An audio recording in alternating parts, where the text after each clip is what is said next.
Bonjour à toutes et à tous. Nous allons explorer les différents aspects de cet environnement mondial, ses impacts économiques, sociaux et environnementaux. Aujourd'hui, nous allons nous concentrer sur le deuxième podcast de notre série. Nous traiterons donc du travail démarchandisé au sein des Jeux Olympiques de Paris 2024. Le travail que je propose exprime une analyse singulière de ma vision de l'événement que constituent les Jeux Olympiques et Paralympiques de Paris 2024, avec l'objectif d'interpeller les citoyens, en refusant un discours ambiant et résistant au battage communicationnel fait de prosélytisme. Il s'agit pour moi de réfléchir en quoi ces jeux rejoignent une partie de mes obsessions, de mes lignes de force en termes de tribune, à savoir ce que dévoilent les questionnements thématiques de corruption, ainsi que les questions économiques, financières, écologiques et sociales, portant en particulier sur les conséquences pour les populations concernées par la mise en œuvre des Jeux Olympiques de Paris 2024.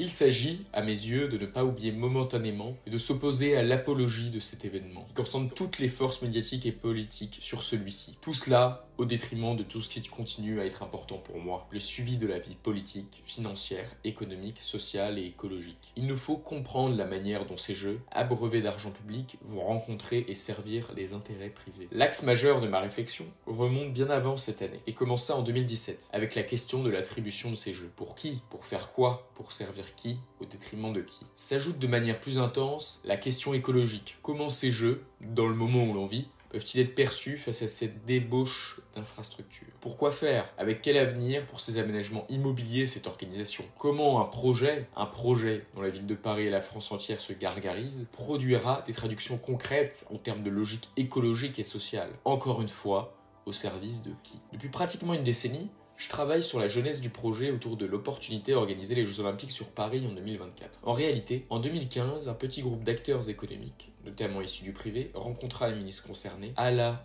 à l'Élysée et à la mairie de Paris pour essayer de convaincre les pouvoirs publics de s'engager dans cette aventure-là. Cette genèse devient hyper importante dans le résultat produit aujourd'hui. Du départ de la conception du projet, et ce jusqu'au slogan de désenclavement de la Seine-Saint-Denis, de jeux les plus propres du monde et de l'histoire de l'humanité, tous ces termes que la communication nous assène cachent en réalité la manière dont l'ambition sportive a été réfléchie, organisée, voire impensée sur beaucoup de problématiques. En fait, c'est l'organisation d'un événement qui, on le voit aujourd'hui, à quelques mois de sa concrétisation, va nous impacter. En tout cas sur de nombreux territoires, de manière extrêmement lourde, voire avec des conséquences inédites, rarissimes, par le truchement d'une coercition et d'une violence dont on ne mesure pas encore tous les effets et leurs conséquences. Seul un petit groupe d'acteurs économiques et politiques agit et, qui par des décisions irréfléchies, y compris dans leurs répercussions énormes sur les populations, a été aveugle depuis pas mal d'années. En France, sans débat public autour de ce projet, on est passé d'une étape de candidature à la prise de décision quant à l'organisation des Jeux Olympiques, soutenue par la capacité de manipulation médiatique destinée à convaincre les citoyens. Ces acteurs privés, issus du monde du sport et de l'organisation de grands événements, réussirent à convaincre, soit pour des raisons politiques, soit pour des raisons d'image et financières, des institutions qui pensèrent de bonne foi à la question du désenclavement de la Seine-Saint-Denis. On ne peut pas douter de la sincérité d'un certain nombre d'acteurs politiques de la Seine-Saint-Denis qui,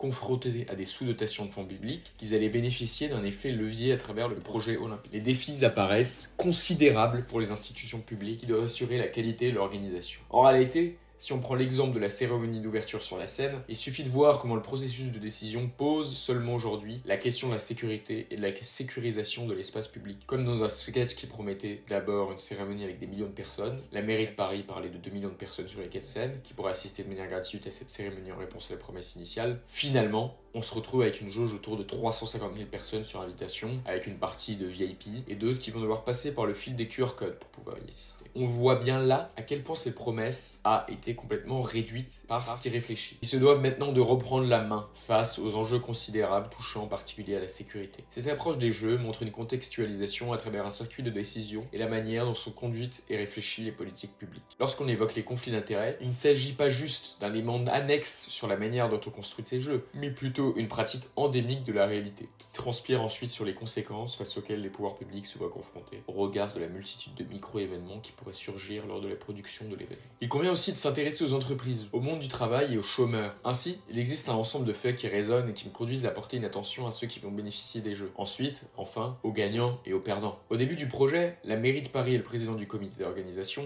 affichaient des promesses pour toutes les personnes qui, munies de billets pour les épreuves, bénéficieraient de transports gratuits. La vérité s'avérera le contraire. En effet, la gratuité des transports disparut, mais les prix doubleront. Pour toutes les personnes qui disposeront pas d'un abonnement mensuel pour les Jeux Olympiques, passe d'un ticket à 4 € à la place de 2,15 €. Dans le même ordre d'idée, les prix des billets se révèlent globalement délirants. Les finales des épreuves d'athlétisme, pour être bien placées, s'achètent entre 400 et 600 € la place. Vous pourrez payer 85 € placé tout en haut, dans un virage, mal situé, pour les épreuves les moins intéressantes. Quelle différence avec les annonces et les promesses de jeux populaires et inclusifs. Certes, les associations disposeront de dizaines de milliers de billets qu'elles vont redistribuer gratuitement, mais on ne connaît pas encore leur mode de répartition. Parmi les gagnants, on peut identifier les grandes entreprises, sponsors des jeux. LVMH, le premier groupe français, premier groupe de luxe au monde, annonce en grande pompe qu'il devient des sponsors des jeux pour environ 150 millions d'euros. On peut se poser la question de ce que représente ce montant à la vue du bénéfice d'image qu'il entend en tirer en France, mais surtout à l'étranger. On peut aisément qualifier les Jeux Olympiques de Paris 2024 comme, je cite, la fête du fric. Il suffit de regarder les tarifs appliqués pour les chambres d'hôtel, pour les logements loués par les propriétaires via les plateformes de location, telles que Airbnb. Alors, on peut se poser la question de qui sont les perdants ? 45 000 bénévoles feront l'objet d'un parcours de recrutement pour contribuer à l'organisation des Jeux Olympiques de Paris 2024. Ils seront non logés, non défrayés pour les transports, sauf pour aller sur les lieux des Jeux, non rémunérés puisque bénévoles, et ne bénéficiant d'aucun avantage particulier pour assister aux épreuves. À l'évidence, la limite entre ce que l'on demande de faire, la façon dont on les recrute, dont on les embauche, et un travail salarié classique devient vraiment ténu. En réalité, les organisateurs des Jeux proposent deux catégories différentes de bénévoles. L'une est constituée d'une majorité de volontaires, comme tâcheront à effectuer à des missions sans qualification, qui doivent s'organiser sur leur temps de congé ou d'emploi, s'offrir le coût de leur transport et chercher un lieu d'hébergement en région parisienne sans pouvoir bénéficier de la possibilité de voir une épreuve. L'autre est une petite élite formée de salariés, travaillant pour les entreprises sponsors des Jeux. Ces employés privilégiés disposeront de leur hébergement, de leur transport et d'une partie de leur temps de travail assumé par leurs employeurs durant le temps des Jeux. L'exemple du géant pharmaceutique Sanofi montre qu'avec 2024 volontaires sélectionnés, soit la plus importante contribution pour une seule et même entreprise, il représente jusqu'à 5% du total des bénévoles parmi les 45 000 volontaires. Tout cela me paraît indécent face à l'événement aussi lucratif de fonctionner avec autant de bénévoles, tout en sachant que l'existence d'une organisation olympique est très profitable pour les opérateurs et les différentes directions. Comme s'il était déontologique qu'une grande entreprise se propose d'exercer son activité seulement avec des bénévoles. Dans un département, c'est-à-dire la Seine-Saint-Denis, parmi les plus pauvres de France, ces gentils et gratuits ne bénéficieront d'aucune retombée économique, au-delà des emplois créés ou d'emplois précaires. Les fiches de poste des bénévoles des Jeux Olympiques de Paris 2024 présentent les caractéristiques du contrat de travail, des horaires de travail de 10 heures par jour et 48 heures par semaine, soumis aux ordres des supérieurs et bénéficient d'une formation préalable. N'importe quel juriste en droit du travail requalifierait ces missions de bénévolat en contrat de travail dissimulé. Ce qui caractérise un contrat de travail concerne la notion de subordination. Les bénévoles dépendent des chefs de service, donc il y a bien de subordination. Par conséquent, cela représente bien un contrat de travail. Ce que les organisateurs des Jeux définissent dans la charte de bénévolat illustre bien des contrats de travail requalifiables. Rémunérer les bénévoles au SMIC représenterait seulement 1% du budget des Jeux Olympiques de Paris 2024. Dédommager les 45 000 personnes selon la durée légale du travail pendant un mois au montant du SMIC représenterait moins de 100 millions d'euros, soit 1% du budget des Jeux Olympiques. À titre d'exemple, sur les 76 fiches de poste décrites et prévues pour les bénévoles, 4 illustrent le fonctionnement du bénévolat et se réfèrent à une entreprise privée. Le fabricant d'horlogerie de luxe suisse Omega, en tant que sponsor mondial des Jeux, affichera sa marque en permanence et partout comme chronométreur officiel. Ainsi, selon la charte encadrant le bénévolat durant les Jeux Olympiques et Paralympiques, les recrues non rémunérées devront travailler sous la supervision des équipes d'Omega comme opérateurs de tableau d'affichage, statisticiens, opérateurs chronométrage et notation ou encore équipiers chronométrage et notation. Dans ce cas-là,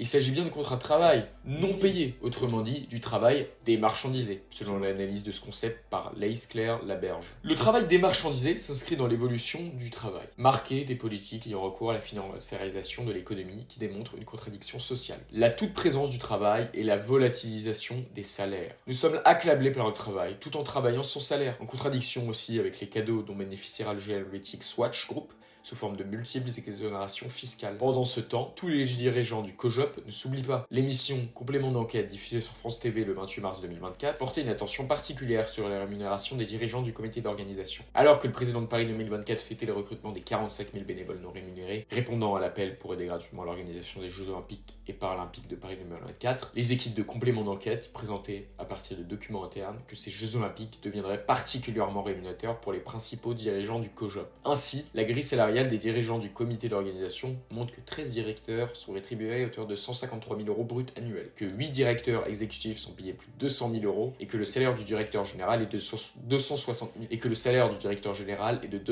000 euros par an. Toujours, selon la Cour des comptes, le coût total des 5 rémunérations les plus élevées s'élève à 2,2 millions d'euros par an, par variable et prime de fidélité comprises. Déjà en 2017, dans une note au ministre que le Canard enchaîné s'était procuré, la directrice du budget, Amélie Verdier, s'alarmait. Je cite, « Les salaires envisagés pour les personnels du COJO pose d'ores et déjà problème. » Fin de citation. Maintenant, si l'on regarde du côté des perdants, les premiers concernés touchent les populations sans abri, sans papier et les plus vulnérables. Disparition des places en hôtel social, afin de faire de la place avec une nouvelle image, accueillir des touristes, notamment en Seine-Saint-Denis, toujours à des prix délirants. En effet, depuis le printemps dernier, le gouvernement a décidé subrepticement d'envoyer beaucoup de personnes sans domicile en région. On conduit ces personnes dans des bus mis à disposition vers des destinations totalement aléatoires afin de vider Paris des personnes non souhaitées. Cela correspond à un nettoyage social associé à des pratiques de, je cite, rafle, fin de citation, de sinistre mémoire. Voilà, il s'agit bien de cacher la misère qu'on ne peut pas ne pas voir au quotidien et surtout que l'on ne veut pas exposer.